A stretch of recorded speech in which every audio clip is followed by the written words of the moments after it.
Thank you for joining us today. Today we're going to discuss the hows and whys of expanding and or changing our practices. One of the great things about being an ENT is really the fantastic diversity of our specialty. We all know that. That's maybe one of the reasons either we chose our specialty or we lucked into falling into it. We're one of the few practices and few specialties that takes care of kids from neonates and infants to people well over 100 years old. We take care of males, females.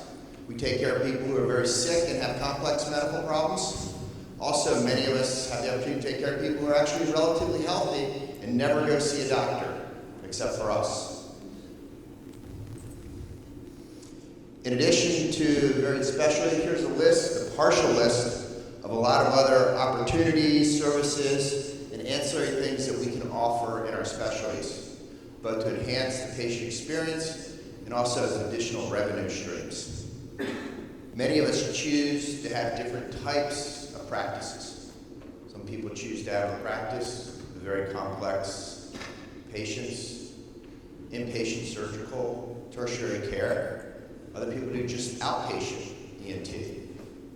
We'll talk with somebody here on the panel who does just medical ENT. Those are all options, and there are things that we can change in our practice as our practices mature, as we mature, as we change, as life changes. I had an older physician who used to always say, the more things change, the more they stay the same. Picture from many, many years ago. To this day, patients that come in, they complain of trouble with their voice, we still visualize their larynx. Although I doubt anybody here in this room uses a candlelight to do that.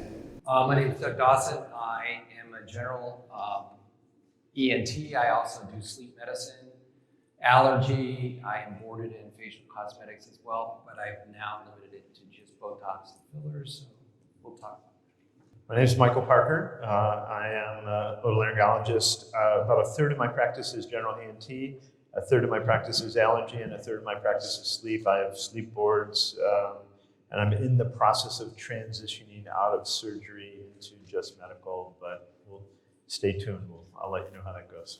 I'm Glen Porter, general ENT.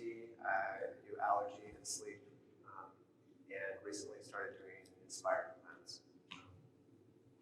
Paul Fass. I've been in private practice for 47 years. Earlier in my career, I did every aspect of ear, nose, and throat at the time, and right now I've transitioned into a practice of asthma and allergy.